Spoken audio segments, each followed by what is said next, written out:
जय गीता भगवान। गीता में भी गीता भगवान कहते हैं कि कृष्ण भगवान कहते हैं कि व्यक्ति कर्ता नहीं है, माध्यम भर है। कहते हैं कि जिस व्यक्ति का कार्य समाप्त हो चुका है उसे जाना पड़ता है। मोह के वशीभूत नियति का विशेष विरोध करना अधर्म है। जैसे कुरुक्षेत्र में अपने समक्ष पितामह भीष्म, गुरु द्रोणाकृपा और दुर्योधन आदि समस्त बिंदुओं को देखकर मोहग्रस्त हुए अर्जुन ने हाथ में गांडीव छोड़ दिया और कहा, हे कृष्ण, मैं इन लोगों को कैसे युद्ध कर सकता हूँ। शास्त्र बताते हैं कि जो व्यक्ति अपने कुल धर्म का विनाश करता है वो सदैव नरक में वास करता है।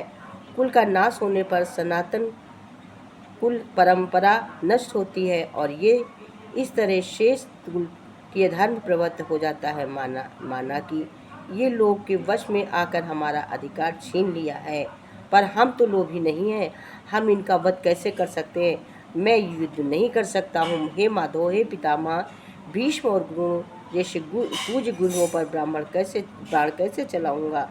भले दुर्योधन आदि सब निहत्थे को मार दे, पर मैं युद्ध नहीं करूंगा। कृष्ण मुस्कुराए और अर्जुन से बोले, मोह को त्याग समक्ष, क्योंकि ये मोह केवल अर्जुन के हृदय में नहीं उपजा, बल्कि ये मोह समस्त मानव जगत के हृदय में बसता है। कृष्ण ने कहा, हे अर्जुन, व्यक्ति को अपना कर्तव्य वर्तमान परिस्थितियों के आधार पर सत्य तय करना है। इस युद्ध भूमि के बाहर तुम पांडव पुत्र अर्जुन हो, पर युद्ध भूमि में तुम केवल और केवल एक सैनिक मात्र हो। यहाँ तुम्हारा एक कर्तव्य है, युद्ध तुम्हारा है। युद्ध छोड़ना अपने कर्तव्य की अवहेलना है, जिससे बड़ा अधर्म संसार में कोई नहीं है। महत्वपूर्ण ये है कि तुम योद्धा हो और तुम्हें अपना धर्म निभाना है। युद्ध क्षेत्र में खड़ा व्यक्ति यदि सहिष्णु हो जाए तो वो अपने राष्ट्र, धर्म और संस्कृति तीनों के लिए घातक होता है। अर्जुन ने कहा, हे केशव, ये कार्य मैं ही क्यों करूं? मेरा कर्तव्य इतना कठोर क्यों कि वो मुझसे मेरे परिजनों को वध कराना चाहता है। श्री कृष्ण बोले, हे अर्जुन, तू इन्हें नहीं मारेगा तो क्या ये नहीं मरेंगे? पार्थिव मृत्यु शरीर का सबसे बड़ा सत्य है। जिस व्यक्ति का कार्य समाप्त हो चुका है उसे जाना ही पड़ता है, यही नियति है। और मोह के वशीभूत को नियति का विरोध करना अधर्म होता है। मनुष्य करता नहीं है, माध्यम भर होता है।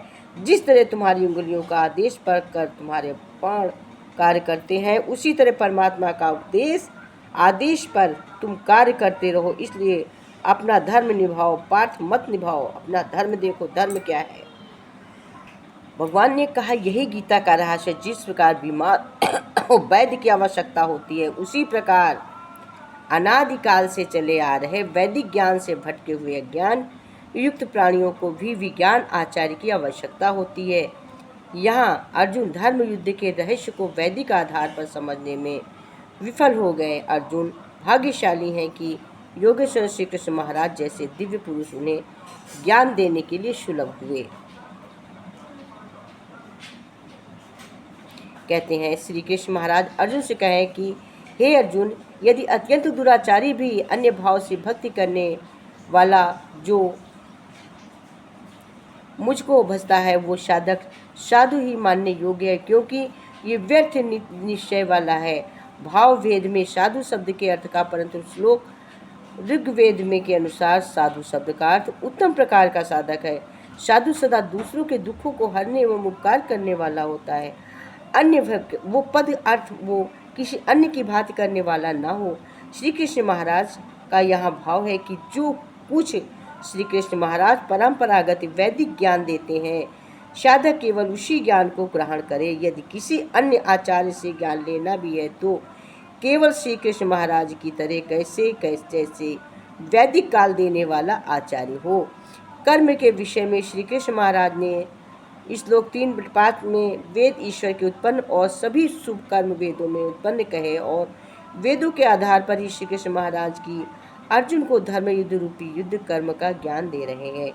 कहते हैं स्तुति विषय में भी श्री कृष्ण महाराज ने वेदों के अनुसार ही निराकार ज्योति स्वरूप ब्रह्म की स्तुति का ज्ञान दिया, और सभी ज्ञान प्राप्ति का स्थल वेद एवं योग विद्या के ज्ञाता विद्वान का संग एवं यज्ञ करना रहा। ये सभी वैदिक उपदेश है। ऐसे ही वेद एवं योग विद्या के ज्ञाता श्री कृष्ण महाराज जो एक पुरुष हैं, वो अर्जुन को ज्ञान दे रहे हैं, जिसे आज हम वर्तमान वेद में योग विद्या के ज्ञाता आचार्य से जाने दुखों से छूटकर भवसागर पार कर सकते हैं। ये तो स्पष्ट है कि वेद ईश्वरी वाणी है। इसे यदि कोई दुराचारी पुरुष भी सुन ले तो वो एक दिन अवश्य ही साधु बन जाएगा। उसमें जीवन में परिवर्तन आ जाएगा। वस्तुतः जन्मों के कारण प्रथम लगभग सभी मनुष्य गुरु ज्ञान के अभाव में अज्ञानी होते हैं और अधिकतर पाप युक्त कर्म ही अनजाने में करते हैं, क्योंकि जन्म लेते ही श्री राम, श्री कृष्ण, सीता, मदलसा, व्यास मुनि जी भांति किसी को वत्सल काल में वेद एवं योग विद्या का ज्ञाता आचार्य सुलभ नहीं हो पाता। जिस प्रकार बीमार को वैद्य की आवश्यकता होती है, उसी प्रकार अनादिकाल से चले आ रहे वैदिक ज्ञान से भटके हुए अज्ञान युक्त प्राणियों को ही विद्वान आचार्य की आवश्यकता होती है। अर्जुन धर्म युद्ध के रहस्य को वैदिक आधार पर समझने में विफल हो गए। अर्जुन भाग्यशाली थे कि योगेश्वर श्री कृष्ण महाराज जैसे दिव्य पुरुष उन्हें ज्ञान प्राप्त हुए सुलभ है। अतः श्री कृष्ण महाराज कहे कि हे अर्जुन, पथभ्रष्ट कोई दुराचारी पापी पुण्य भी मात्र केवल मेरी शरण में आकर मेरी भक्ति करता है तो मुझे अपना लेता हूँ। इसी से श्री कृष्ण कहते हैं कि जीवन और मृत्यु से मुक्ति बौद्ध धर्म के अनुसार धर्म में या धन नहीं बल वास्तविक सवाल नहीं, वास्तविक सवाल है।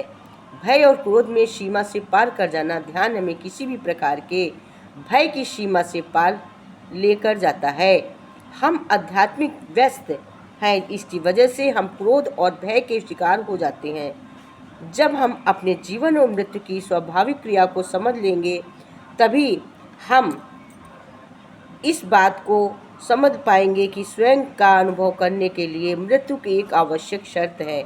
हमें जीवित रहने के लिए हर क्षण में मृत्यु को खोजना होगा, तभी हम अपनी परेशानियों को अपने जोहन से बाहर निकाल पाएंगे।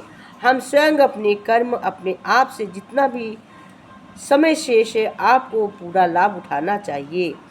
आपको अपने प्रेम की ऊर्जा को बढ़ाना चाहिए ताकि पाप कर अपने जीवन को खूबसूरती के साथ व्यतीत कर पाए। बुद्ध के शिष्य ने थे शारिपुत्र, आनंद शारिपुत्र अपने कुछ दोस्तों के साथ अन्न पंडिका को देखने गए। वो एक व्यवसायी था और मृत्यु शैया पर लेटा हुआ था। बुद्ध के शिष्यों ने उससे पूछा कि क्या तुम्हारा इस कष्ट कम हुआ? उस व्यवसायी ने कहा, नहीं, ये पहले से काफ़ी बढ़ने लगा। तब बुद्ध के शिष्यों ने उसे ध्यान के जरिए धर्म और बुद्ध का अपना ध्यान एकाग्र करने के लिए कहा। कुछ क्षणों पश्चात व्यवसायी ने कहा कि अब उसे कुछ कष्ट महसूस नहीं हो रहा है। जो कुछ समय पहले तब दुख था वो मुस्करा रहा है, क्योंकि दुख के ध्यान हटाने से उसकी सहायता की गई थी। हमें मृत्यु शैया पर लेटे व्यक्ति की सहायता करनी चाहिए ताकि उसका शरीर के प्रति आकर्षण समाप्त हो जाए। अगर उसके जेहान में किसी प्रकार की कोई पश्चाताप है तो उसके अंदर की ऐसी नकारात्मक भावनाओं को दूर करने का प्रयास करना चाहिए।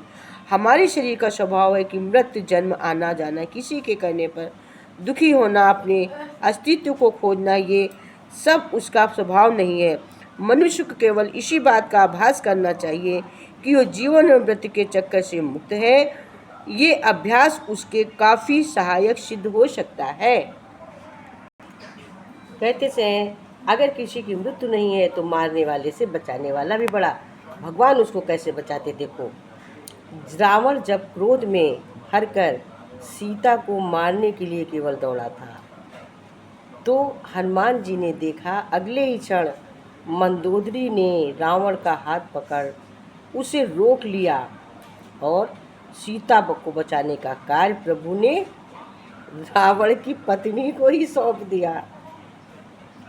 तो परमात्मा जिससे जो कार्य लेना चाहते हैं वो उसी से लेते हैं। इसलिए सदा याद रखो कि संसार में कुछ भी हो रहा है वो सब ईश्वरीय विधान है। हम और आप केवल निमित्त मात्र हैं। इसलिए कभी भी ये भ्रम न पालें कि आप न तो क्या होता है। हमारा सिर्फ एक फर्ज और धर्म है, बिना नागा भजन सिमरन करें। ध्यान भजन सत्संग करें बिना नागा। गीता में भगवान ने बहुत अच्छे सबक बोले हैं, महाभारत के सबक, जो नहीं करना है और जो अवश्य करना है। नहीं करना में है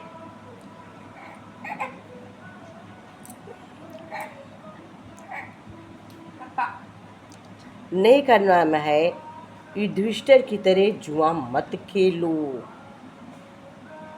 कर्ण की तरह दुष्ट का एहसासन मत रख लो, धृतराष्ट्र की तरह पुत्र मोह में मत पड़ो, कुंती की तरह अनुचित प्रयोग मत करो, द्रौपदी की तरह अनुचित जगह मत हंसो, पांडु की तरह काम में वशीभूत मत बनो, उसमें वशीभूत नहीं बनना चाहिए जैसे पांडु काम में वशीभूत रहते थे।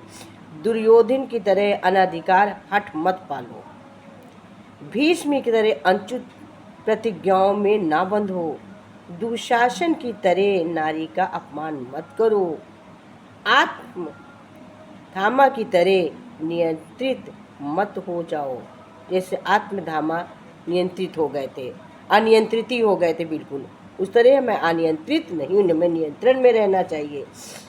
शांतनु की तरह काम में आसक्त मत हो जाओ, गांधारी की तरह नेत्रहीन का अनुसरण मत करो, परीक्षित की तरह क्रोध में अनुचित कार्य न करो, द्रोणाचार्य की तरह असत्य पर विश्वास मत करो, और शैल्य जैसे हतोत्साहित करने वाले की संगत में मत रहो।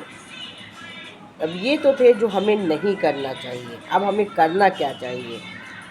ये महाभारत के सबक थे जो हमें नहीं करना, मत करना। अब करने योग्य क्या है, जो हमें अवश्य करना चाहिए। अब मन्यु की तरह वीर बनो, कृष्ण की तरह धर्म का साथ दो, विदुर की तरह स्पष्टवादी शुभ चिंतक बनो जैसे विदुर, घटोत्कच की तरह धर्म कार्य में संघर्ष बलिदान दो, अर्जुन की तरह अपनी बागडोर भगवान के हाथों में सौंपो। सबसे बड़ा सबक है अर्जुन की तरह बागडोर, जैसे इन्होंने कृष्ण के हाथ में दे दी थी उस तरह बागडोर भगवान के हाथ में दे दो। निष्ठा सदैव सत्य धर्म के प्रति हो, किसी व्यक्ति या पद के प्रति नहीं। इसका सार यही है, वो करो ना करो का मतलब दोनों का सार यही है कि निष्ठा सदैव सत्य के प्रति हो, किसी व्यक्ति या पद के प्रति नहीं। कहते हैं ये कभी मत भूलो कि तुम ईश्वर की नज़र में हो। आजकल जगह जगह कैमरे लगे होते, घर घर कैमरे लगे होते हैं, वहाँ पे लिखा होता है आप कैमरे की नज़र में हो। नो, कैमरे की नज़र में क्या, ईश्वर की नज़र में। कैमरे के ऊपर भी तो ईश्वर की नज़र है। ईश्वर की नज़र में रहो, ना कि कैमरे की नज़र में। ईश्वर बड़ा या कैमरा बताओ, ईश्वर बड़ा है या कैमरा? कैमरा कुछ करेगा, ईश्वर करे। आजकल लिखा होता है आप कैमरे की नज़र में हो। ये पढ़ते ही व्यक्ति होशियार हो जाता है और गलत काम करने से परहेज करता है, जबकि ये इंसान द्वारा बनाया गया एक उपकरण मात्र है। हम ये भूल जाते हैं कि हम हर समय ईश्वर की नज़र में हैं, और जहाँ वहाँ की नज़र ना खराब होती, ना बंद होती, ना किसी के नियंत्रण में होती, यानी बचने का कोई तरीका नहीं है। हमें हमेशा ध्यान रहना चाहिए कि हम ईश्वर की नज़र में हैं।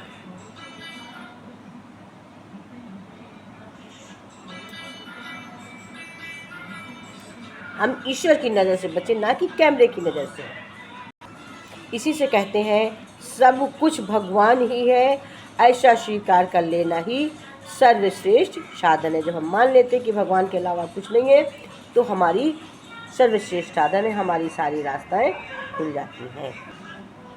ये चमक ये दमक फूलवन ममा, ये चमक ये दमक फूलवन ममा, सब पूछे सरकार तुम्हीं से है।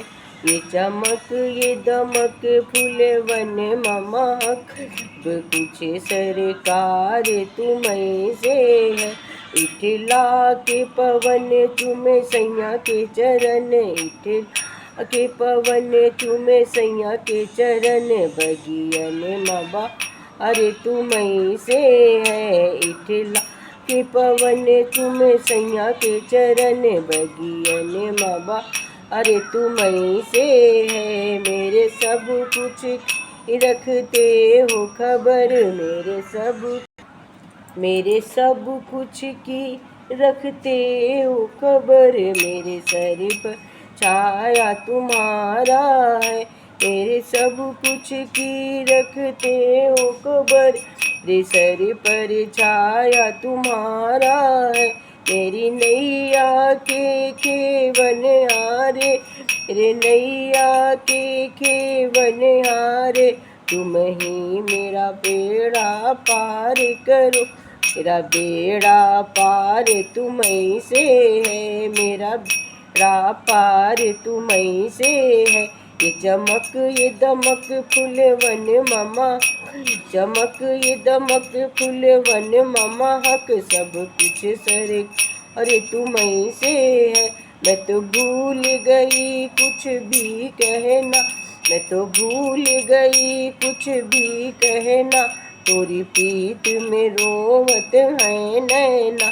तोरी प्रीत में रोवत है नैना रग रग में बसी है प्रीत तोरी रग रग में बसी है प्रीत तोरी अखियन मखुमार तुम्हीं से अखियन मखुमार तुम्हीं से मेरा दिल ले लो मेरी जान ले लो मेरा दिल ले लो मेरी जान ले लो मेरा मन ले लो मेरा तन ले लो मेरा मन ले लो मेरा तन ले लो मेरे इश्क को निश्वत मई से है मेरे इश्क को निश्वत मई से है जीवन श्रृंगार तुम्हीं से जीवन श्रृंगार तुम्हीं से ये चमक ये दमक फूलवन ममा हक ये चमक ये दम लेवन ममा हक सब कुछ सरकार